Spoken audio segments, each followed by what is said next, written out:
Hello, loves. Happy 100-year anniversary of Black History Month.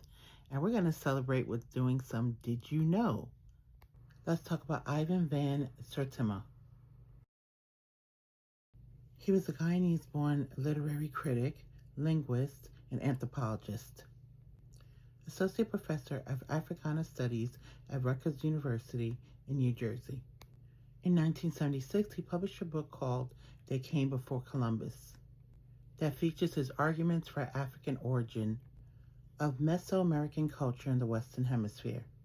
He achieved widespread attention within the African American community for his claims of prehistoric African contact and diffusion of culture in Central and South America. In 1983, he authored The Lost Sciences of Africa in metallurgy, astronomy, mathematics, architecture, engineering, agriculture, navigation, medicine, and writing. Next, let's talk about James Baldwin. He was a novelist, essayist, playwright, poet, and African-American social critic.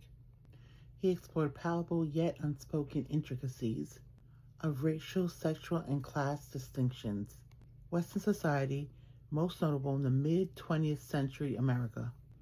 He fictionalized fundamental personal questions and dilemmas amid complex social and psychological pressures, forwarding the inequitable integration, not only Black people but also gay and bisexual men, while depicting some internalized obstacles to such individuals' quest for acceptance.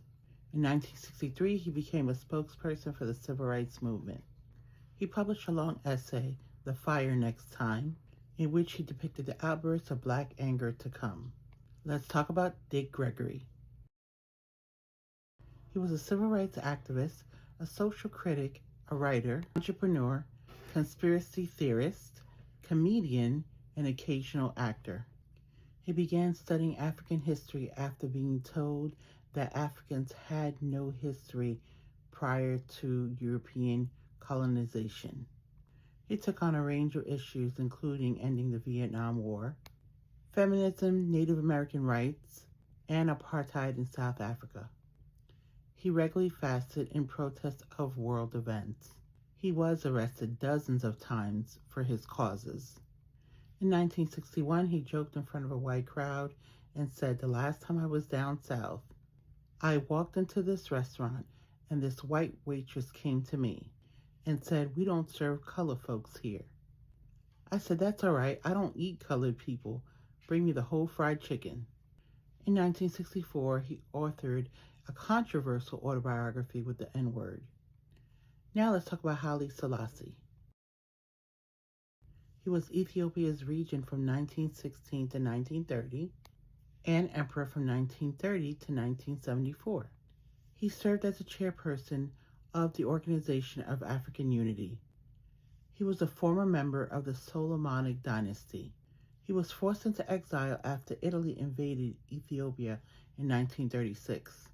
He became the face of the resistance and went before the League of Nations in Geneva for assistance. He secured the help of the British in reclaiming his country and reinstituting his powers as emperor in 1941.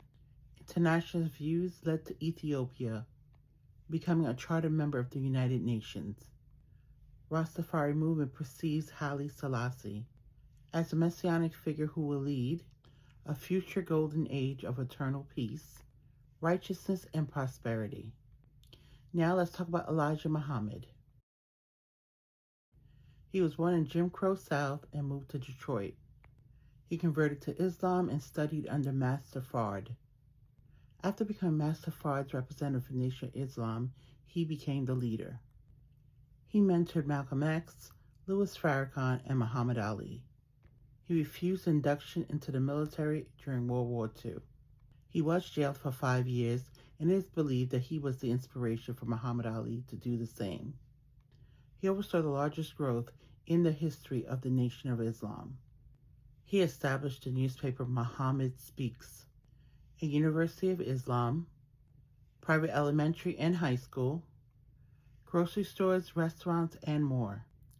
He purchased land and businesses to provide housing and employment for the members of the Nation of Islam and beyond. He authored Message to the Black Man in America and How to Eat to Live. Which one of these Black leaders did you not know anything about? What part of their story surprised you the most? Share your thoughts. Let me know.